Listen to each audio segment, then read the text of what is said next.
Hello everyone, first of all, thank you for following us. And today we're going to talk about the formidable effectiveness of slapping. As soon as we talk about street fights, we immediately think of punching someone in the head. Why?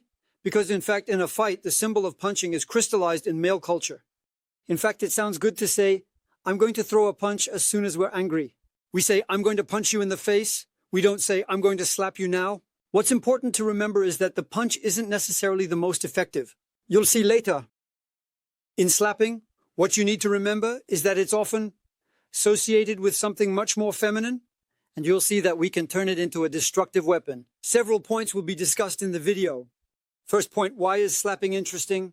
Second point, how to strike or hit the targets. Next, on the legal side, what's interesting is. And finally, I would say it's the techniques to improve the slapping technique. So, the advantage of slapping is that your hand is open. It's a natural movement, and there won't be any contraction of the arm since you're relaxed. There's no fist clenching with the contraction of the forearm. You will be completely relaxed. So, in a fight, the first effect is to clench your fists. So, it's a codification. It's what we do from a very young age. When we're angry, I repeat, a punch. As soon as my hand meets the skull, my hand is going to break. Fractures often occur at this level. So the issue is that we're in self-defense, we're not in a ring. It's that, in fact, if there are multiple attackers, you won't be able to use your hand anymore. Secondly, there's everything related to transmissible diseases, like HIV, hepatitis. That's why you often see police officers or security personnel wear gloves because they come into contact with someone who has a disease. And there's a good chance that we'll end up hitting someone on the head. Next, what you need to know is that the punch isn't necessarily the most effective. You'll see later, when we switch to reptilian mode, we'll more easily use open hands, grabs, and so on, and other similar actions. So, where to hit?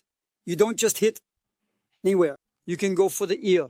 So whether it's with one hand or two hands, we're going for the ear. We can target the temporal area, the temporal region here. Next, the jaw, the beginning of the jaw at this level, and finally the boxer's punch, the strike of the boxer at this level. At the mentonnier, when you press lightly here, there you go, you bring it back. So how to strike?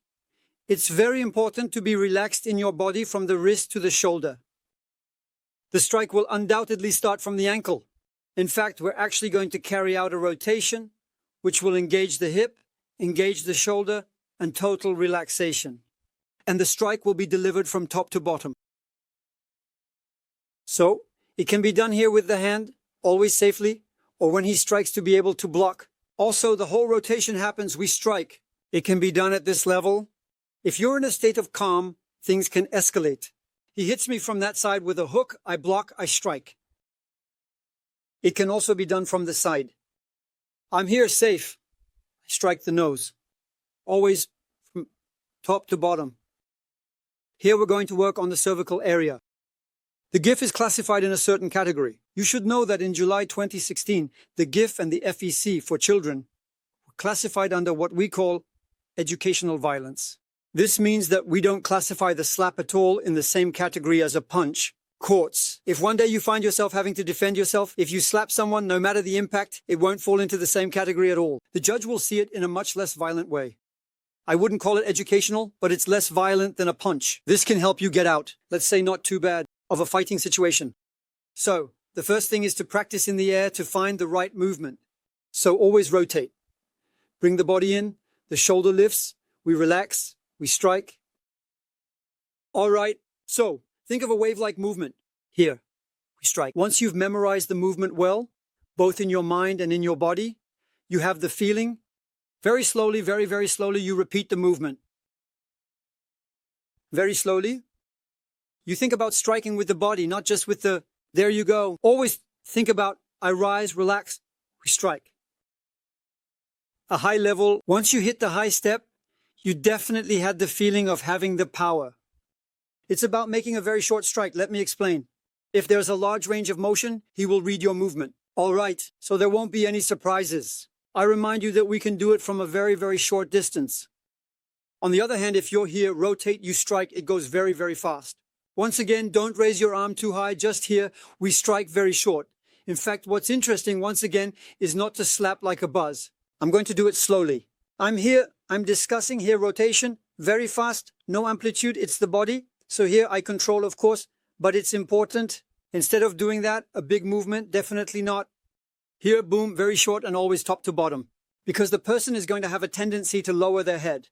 So if you go straight, it's going to repeat. If he ever lowers his head and you go for a top to bottom strike, you're going to hit the person. Very important. So always in the void to feel the movement, memorize. Once it's crystallized, we work at a high level. At first, soft, then faster and stronger. Here, you have a progressive method to make a good strike. Then, what's important in terms of effectiveness is the angle. If you slap flat like this with your hand like this, there will be an impact. The more you put it on an edge, so on a much smaller surface, the more, of course, the effectiveness will be optimal. There we have the slap. You'll see that after, it's the same movement. You just need to put it on a much smaller surface. And we go back to the edge of the hand. I hope you enjoyed this video. Feel free to like, share, and comment. And especially to download the self-defense guide that's in the description below the video. I hope you enjoyed this video, and I've decided to take it a step further. I've decided to train you, and I've developed a method that helps you train mentally, physically, and emotionally to manage your fear, because it's something that's very, very important. All you have to do is click on the link below the video, and you'll have direct access to my training. Now it's your turn to take action. All right, see you soon.